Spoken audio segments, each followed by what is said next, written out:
आपको बता दें कि ग्रेटर नोएडा में कैराना से समाजवादी पार्टी की सांसद इकरा हसन का भव्य स्वागत हुआ। हजारों की संख्या में समर्थकों और मुस्लिम समाज के लोगों ने उनका स्वागत किया। फूलों की वर्षा और गर्मजोशी के बीच सांसद का अभिनंदन समारोह एक ऐतिहासिक पल बन गया।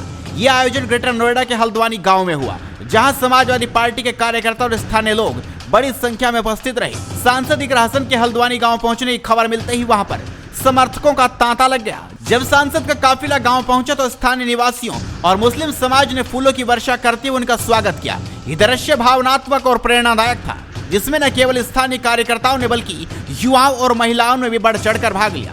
सांसद का स्वागत देखकर उनके समर्थकों में उत्साह की लहर दौड़ गई।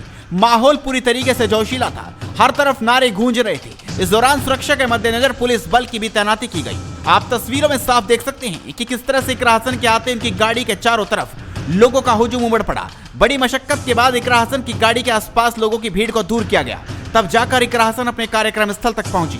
सांसद इकरा हसन मुलायम सिंह यूथ ब्रिगेड के जिला अध्यक्ष कुंवर नादिर शाह के आवास पर एक निजी कार्यक्रम में शिरकत करने आई थी। जब स्थानीय निवासियों को उनके आगमन की सूचना मिली तो लोग उन्हें देखने के लिए और उनसे मिलने के लिए बड़ी संख्या में इकट्ठा हो गए।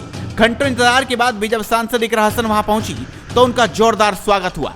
उन्होंने उपस्थित लोगों को संबोधित करते हुए उनकी प्रेम और समर्थन के लिए आभार व्यक्त किया। उन्होंने कहा, सांसद इकरा हसन ने हाल ही में संसद में दिए अपने भाषण से जनता और राजनीतिक गलियारों में नई चर्चा छेड़ दी है। उन्होंने संविधान के अनुच्छेद 15 का हवाला देते हुए उत्तर प्रदेश में कानून व्यवस्था पर सवाल उठाए थे। इकरा हसन कैराना से समाजवादी पार्टी की सांसद एक युवा और मुखर नेता के रूप में जानी जाती है। वो सामाजिक न्याय और अल्पसंख्यकों के अधिकारों की वकालत करती हैं। संसद में उनके बेबाक बयानों ने जहां समर्थकों को प्रेरित किया है, वहीं विरोधियों ने उनकी आलोचना भी की है। हद तो तब हो जाती है जब न्यायपालिका की बात भी अनसुनी कर दी जाती है। सुप्रीम कोर्ट ने मॉब लिंचिंग पर 11 सूत्रीय निर्देश जारी किए थे। इसमें साफ कहा गया था कि राज्य सरकारें और पुलिस इस तरह की घटनाओं को रोकने और दोषियों पर सख्त कार्रवाई करने के लिए जिम्मेदार है, लेकिन आज भी इन निर्देशों पर अमल नहीं हो रहा है। हाल ये है कि मॉब लिंचिंग को रोकने की बजाय सत्ता में बैठे लोग आग में घी डालने का काम कर रहे हैं। उनकी जुबान से ऐसी बातें निकलती हैं जो नफरत को और बढ़ावा देती है। यह अशांति अब इतनी गहराई तक फैल चुकी है कि हमारे समाज के धर्मनिरपेक्ष चरित्र पर गंभीर सवाल उठ रहे हैं। साल की शुरुआत में ही कई राज्यों में दुकानदारों को अपने नाम बोर्ड पर लगाने के लिए मजबूर किया गया।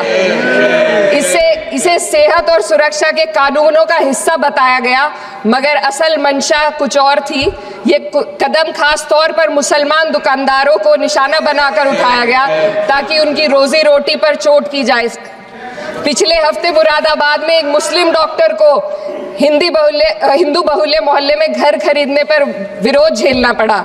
वजह बताई गई कि इससे मोहल्ले की सामाजिक शांति बिगड़ जाएगी।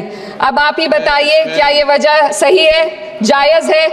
असल में ये छोटी बड़ी घटना इस बात का सबूत है कि सांप्रदायिकता को बढ़ावा देने वाले बयान और नीतियां हमारे समाज को अंदर से खोखला कर रही है। तो आपका इस खबर पर क्या कुछ कहना है, हमें अपनी राय कमेंट कर जरूर बताएं।